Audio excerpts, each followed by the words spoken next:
신년을 맞이해서 이제 특강 좀 전문적인 내용을 가지고 신년을 시작하는 것도 의미 있겠다 생각이 들었고요.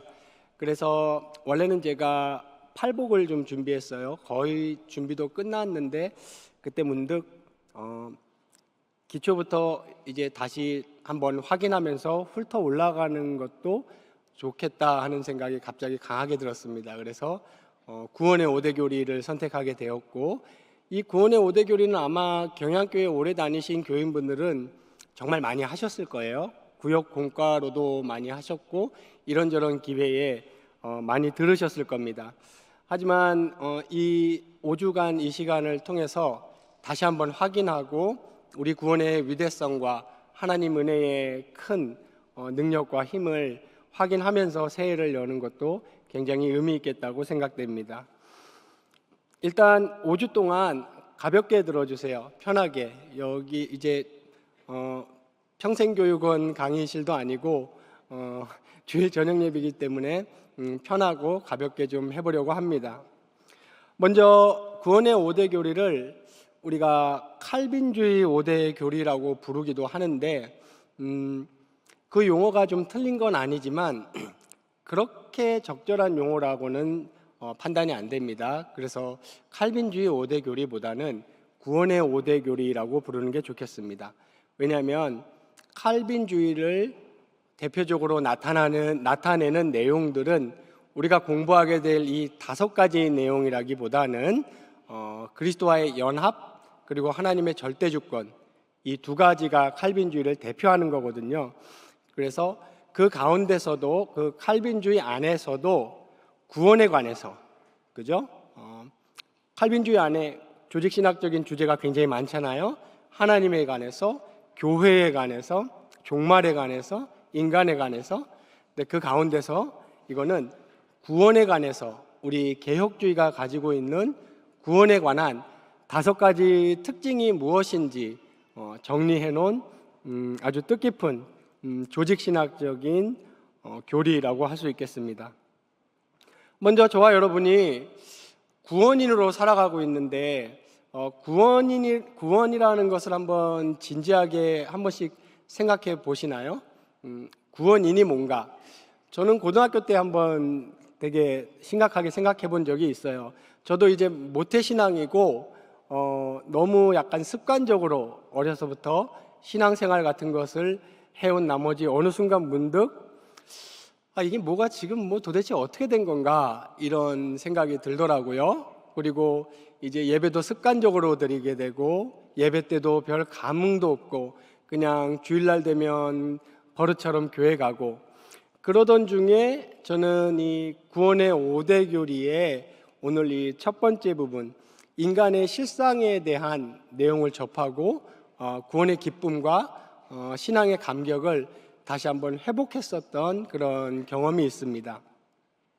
먼저 우리가 구원이라는 것은 무엇인지 그리고 구원인으로 살아간다는 것은 무엇인지에 대해서 확인하려면 가장 먼저 뭐에 대해서 정의를 내려야겠습니까?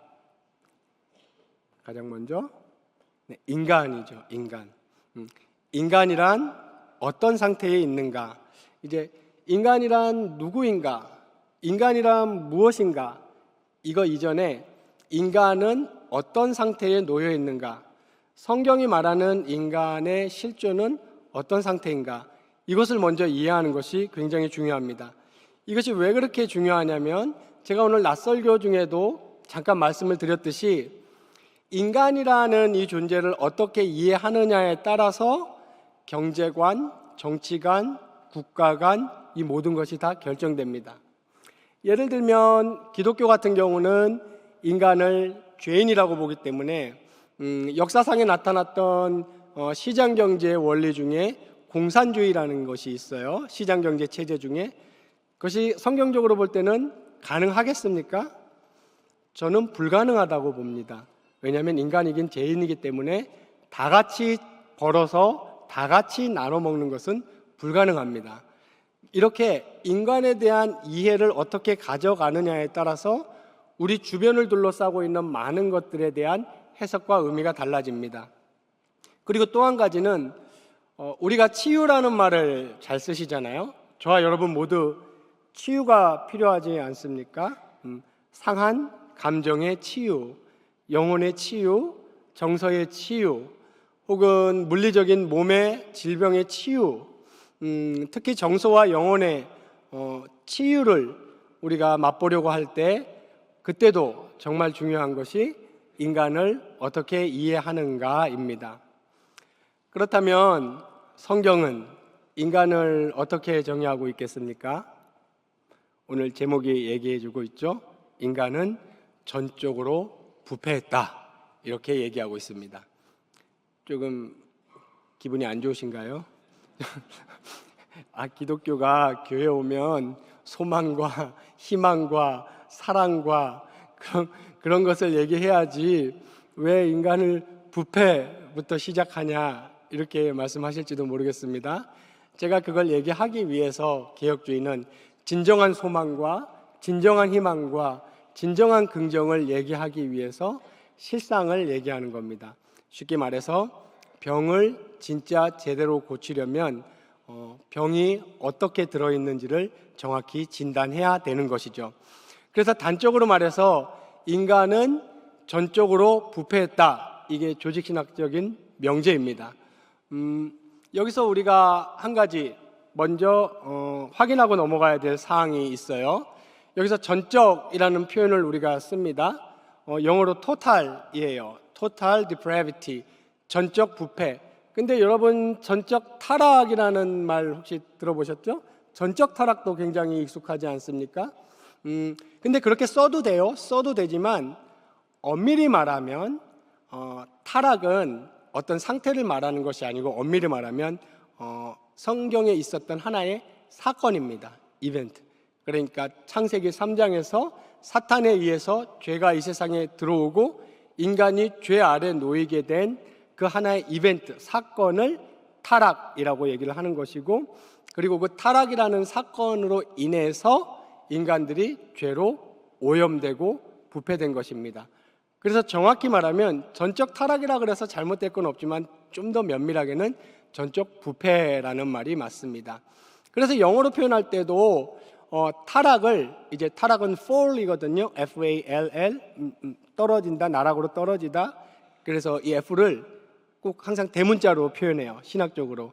왜냐하면 고유명사이기 때문입니다. 그때 한번 있었던. 그걸 먼저 이해하시고, 또 전적으로 부패했다 할 때 이 전적이라는 말도 우리는 잘 해석을 해야 됩니다. 전적으로 부패했다 그러면 어떤 느낌이 드세요? 인간은 악에 빠질 대로 완전히 악에 빠졌다, 끝까지 악에 빠졌다, 더 이상 악할 수 없을 상태에 전적으로 악하게 됐다, 부패했다, 이 말이 아닙니다. 전적이라는 말은 부패의 정도를 표현하는 말이 아니고 부패의 범위를 포함하는 말입니다. 부패의 정도는 사람마다 다르고, 심지어는 우리 인간은 사탄보다는 덜 부패했어요. 그러니까 전적으로 부패했다고 말하면 안 되겠죠, 그런 측면에서는. 그리고 어떤 사람은 조금 덜 부패한 반면 어떤 사람은 굉장히 부패했습니다. 그래서 사람마다 다 다르기 때문에 이 전적 부패라고 말할 때 부패는 정도를 말하는 것이 아니고 범위, 다른 말로 하면 인간의 지, 정, 의, 생각, 영혼, 마음, 생명, 그 어느 요소 하나 죄로 물들지 않은 것은 하나도 없다, 이런 말입니다. 그러니까 수평적인 의미죠.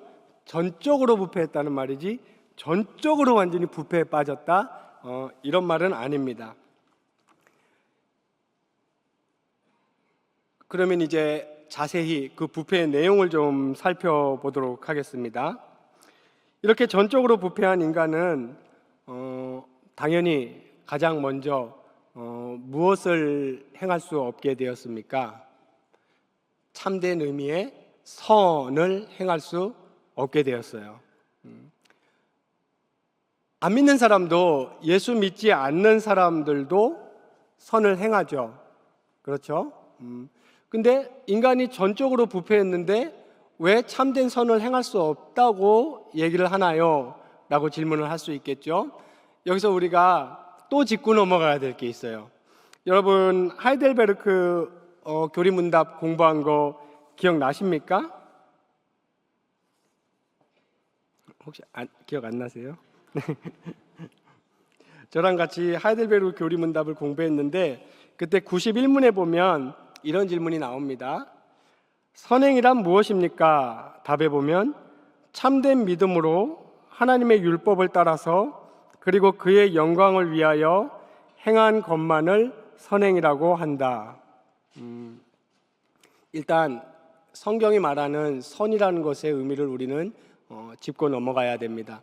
성경이 말하는 선이라는 것은 첫 번째 요소는 하나님의 은혜를 인정하고 그리고 하나님의 영광을 위하여 하는 것, 이게 진정한 의미의 선입니다.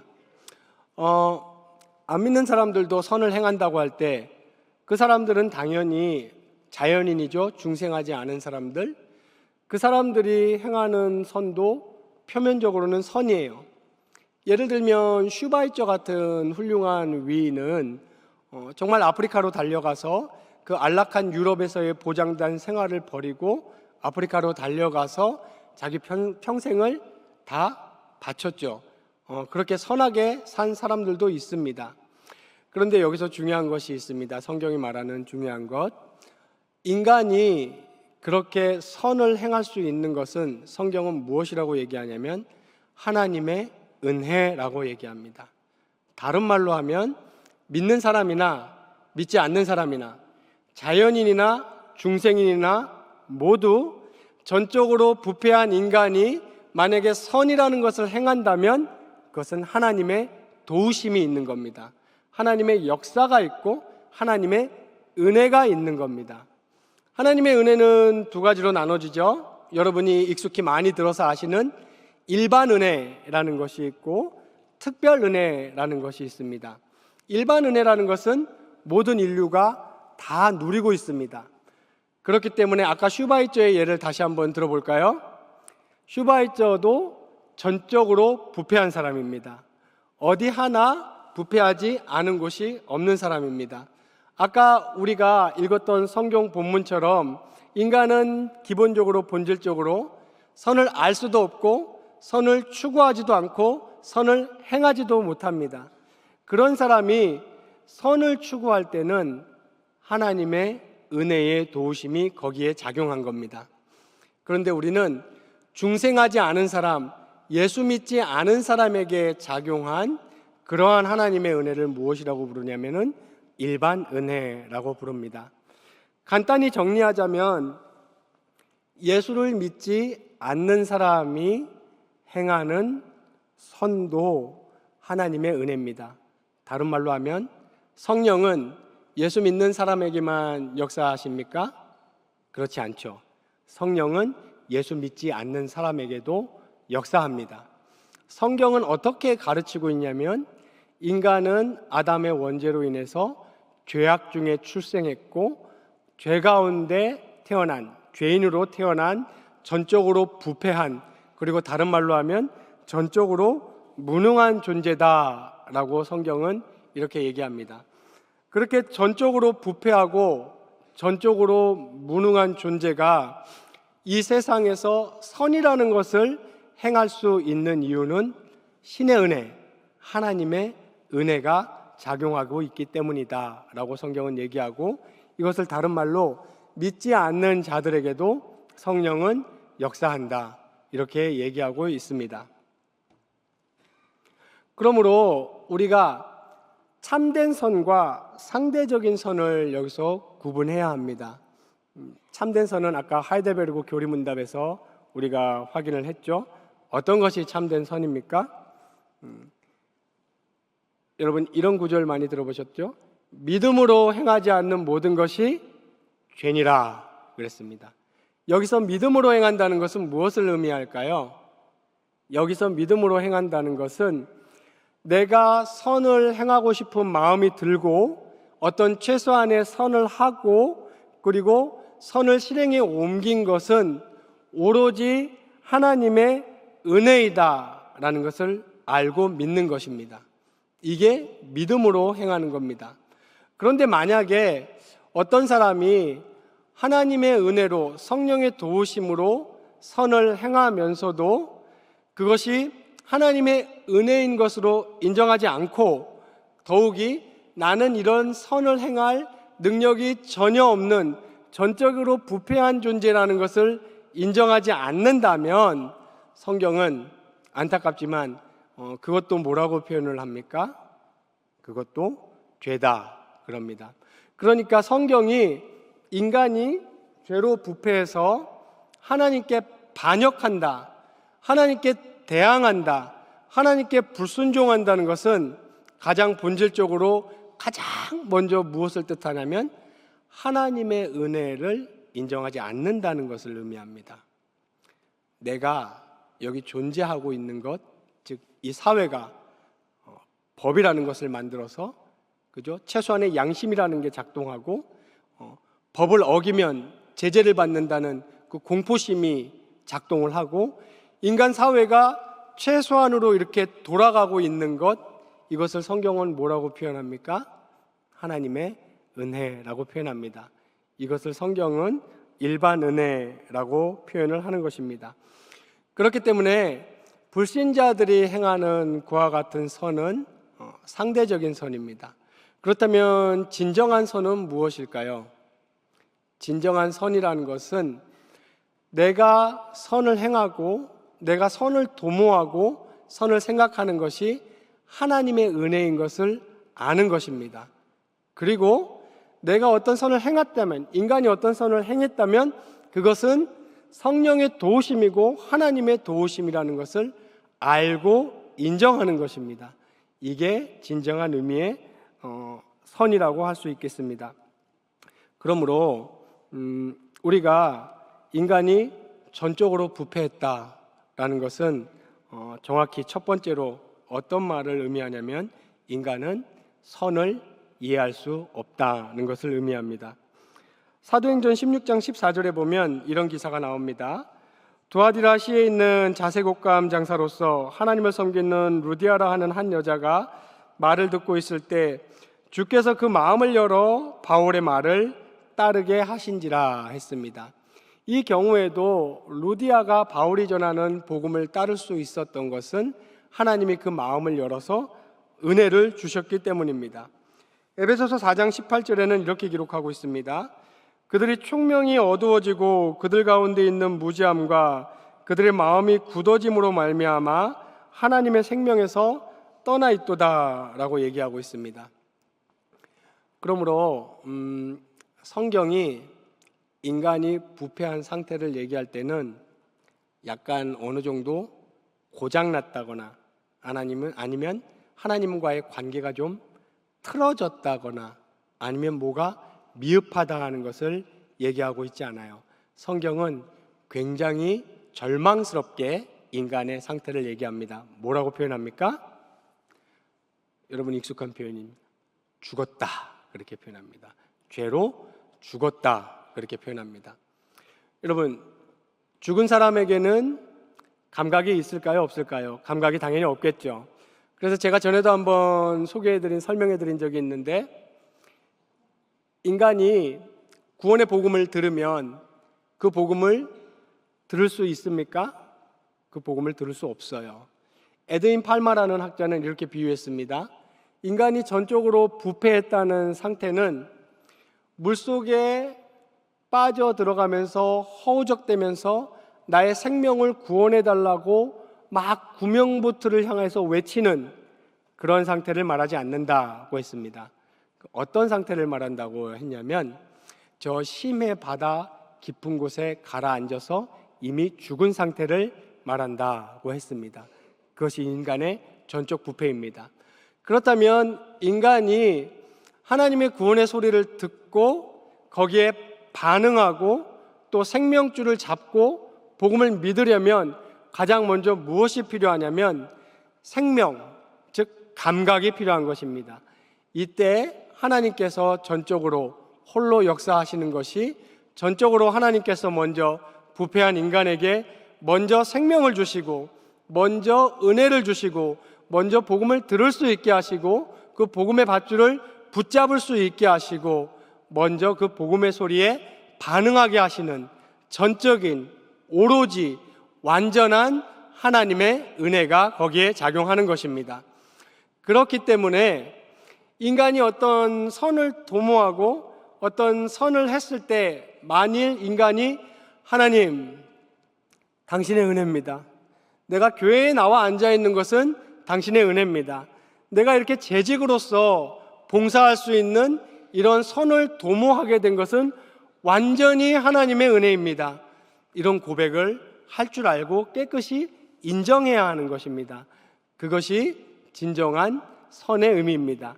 다시 정리를 하자면, 하나님의 도우시는 은혜를 인정 안 하는 것, 그것은 하나님에 대한 반역이고 대항이고 하나님에 대한 불순종이라고 성경은 얘기하고 있습니다. 성경은 인간은 선을 이해할 수도 없다고 얘기하기 때문에 이것을 우리는 어떻게 정리할 수 있냐면, 믿지 않는 사람들과 믿는 사람들은 인식론적으로 접촉점이 있을까요, 없을까요? 접촉점이 없습니다.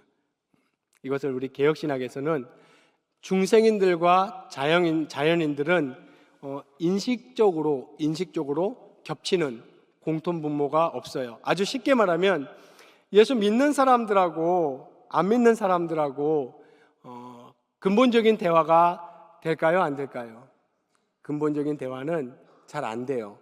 표면적이고 기능적인 업무는 같이 할 수 있어요. 동호회 활동 같이 하고 밥 먹고 한 직장에서 같이 지내고 이러한 것은 같이 할 수 있을지 몰라도 본질적으로 이 세상에 가지고 있는 의미나 의의에 대해서 대화를 나누고 이야기를 할 수 없습니다. 왜냐하면 인식론적으로 완전히 다르기 때문에 아예 다른 존재라고 성경은 얘기합니다.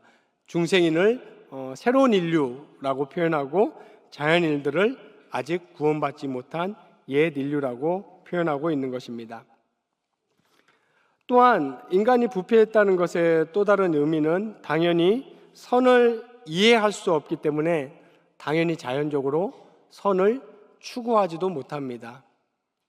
좀 어떤 분들은 이런 말들을 굉장히 듣기 거북해 하시죠. 오늘날 현대인들은.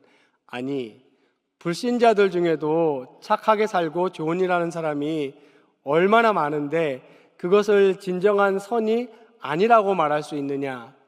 하지만 여러분, 엄밀한 의미에서 그것은 진정한 선이 아닙니다.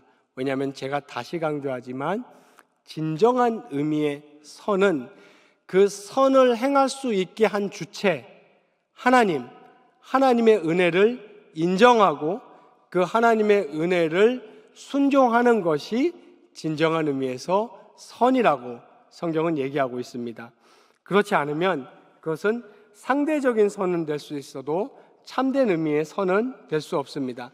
그렇기 때문에 굉장히 많은 구절이 있지만 요한복음 6장 44절에 보시면 나를 보내신 아버지께서 나를 이끌지 아니하시면 아무도 내게 올 수 없으니 오는 그를 내가 마지막 날에 다시 살리리라 라고 얘기하면서, 만약에 하나님께서 어떤 사람에게 감화 감동하셔서 보게 하시고 알게 하시고 깨닫게 하시지 않으면 그 어떤 인간도 자신의 부패한 참상과 자신의 무능을 알 수 없고, 그리고 자신이 행하고 있는 이 작은 선행마저도 전적인 하나님의 은혜인 것을 인정할 수 없는 것이죠. 또 요한복음 3장 3절에 예수께서 대답하여 이르시되 진실로 진실로 내게 이르노니 사람이 거듭나지 아니하면 하나님의 나라를 볼 수 없느니라 라고 얘기했습니다.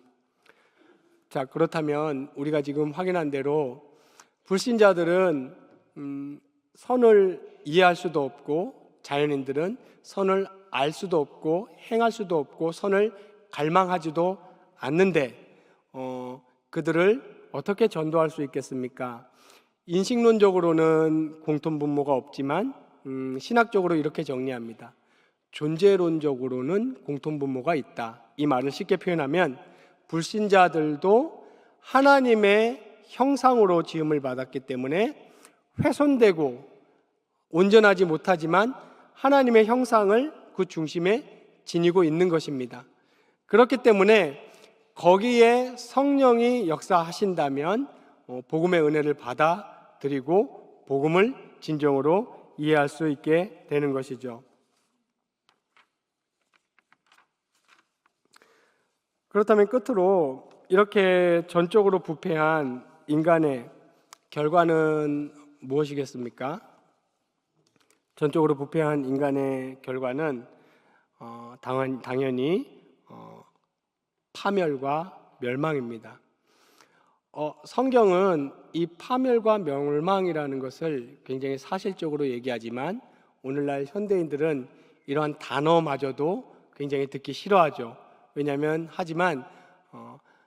전적으로 부패하여서 하나님을 보지도 못하고 하나님을 알지도 못하고 하나님을 깨닫지도 못하는 상태에서 그대로 존재하고 생을 마감한다면 그 끝은 파멸과 멸망에 빠질 수밖에 없게 되는 것입니다. 이처럼 우리가 구원이 무엇인지, 구원인이란 무엇인지, 그리고 구원인이란 어떻게 살아가야 되는지, 특히 제가 서두에 말씀드린 것처럼 우리가 치유라는 것을 받고 회복이라는 것을 하고 또 하나님이 주시는 그러한 형통이라는 것을 정말로 누리기 위해서는 우리가 가장 먼저 올바로 끼워야 될 첫 단추가 내가 전적으로 부패했고 나는 선을 행하는 데 있어서, 특히 믿음 생활을 하는 데 있어서는 전적으로 무능하다는 사실을 인정하는 일에서부터 시작해야 됩니다. 만일 나는 전적으로 부패하고 전적으로 무능하고 선을 이해할 수도 없고 행할 수도 없고 선을 갈망하지도 못하는 그런 전적 부패의 존재라는 사실을 철저하게 인식하고 인정하지 못한다면 역으로 성경이 우리에게 보장하고 있는 진정한 치유, 진정한 회복, 진정한 은혜는 온전히 누리지 못하게 되는 것입니다. 결국 우리는 하나님의 은혜가 없으면 매우 심각하고 위험한 상태에 처해 있다는 사실을 잘 알아야 합니다. 만일 우리가 어느 정도는 선한 존재라고 생각을 한다거나 아니면 조금 하나님과 불화를 겪고 있는 정도로 여긴다면 우리는 영원히 우리에게 임한 그 하나님의 은혜와 사랑이 얼마나 큰지 알지 못하게 될 것입니다. 우리가 얼마나 절망적인지, 또 우리에게 얼마나 소망이 없는지, 그리고 우리의 죄인됨이 얼마나 비참한 것인지 우리는 똑바로 알아야 됩니다. 그리고 정확히 직시하는 것이 구원인 신앙인으로 살아가는 첫 단추인 것입니다. 그러할 때에 우리에게 임한 하나님의 인내와 성실하심과 우리를 향한 끊임없는 그 하나님의 사랑이 얼마나 충격적이고 위대한 것인지 우리는 깨닫게 되는 것입니다. 그렇게 될 때 바로 그때 우리의 전적 부패를 바로 알고 우리의 전적 무능을 바로 고백하고 하나님의 사랑을 바로 느끼게 될 때 우리는 우리의 삶을 바로 그때에야 비로소 하나님께 송두리째 드리고 하나님께 송두리째 맡길 수 있게 됩니다. 하나님이 하셔야 함을 알게 되고 하나님의 은혜가 없으면 아무것도 이룰 수 없는 존재라는 것을 절실하게 되고 절박하게 느끼게 될 때 하나님 오늘도 도와주세요. 하나님 이 하루도 당신의 은혜가 없으면 저는 아무것도 할 수 없는 매우 부패하고 매우 무능한 존재입니다 라면서 하나님께 내 삶을 송두리째 던질 수 있게 되는 것입니다.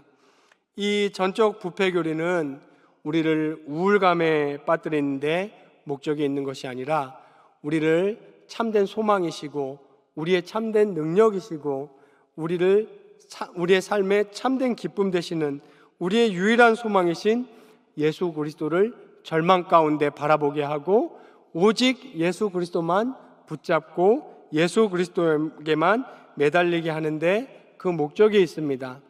모쪼록 경양의 모든 성도님들께서는 새해를 시작하면서 구원인으로서 내가 어떻게 살아가야 할지를 생각하시고 결심을 다질 때 가장 먼저 성경이 말하는 우리 인간의 현 주소인 나는 전적으로 부패하고 전적으로 무능하며 오늘 하루 매 순간 하나님의 신적 은혜가 없다면 나는 그 어떤 것도 실행에 옮길 수 없는 그런 절망적인 존재이라는 것을 먼저 깨닫고 매 순간 매 모든 일에 매일에 하나님의 은혜와 하나님의 도우심과 하나님의 힘을 쳐다보고 바랄 때에 바른 신앙인, 온전한 신앙인, 힘 있는 신앙인으로 살아갈 줄로 믿습니다.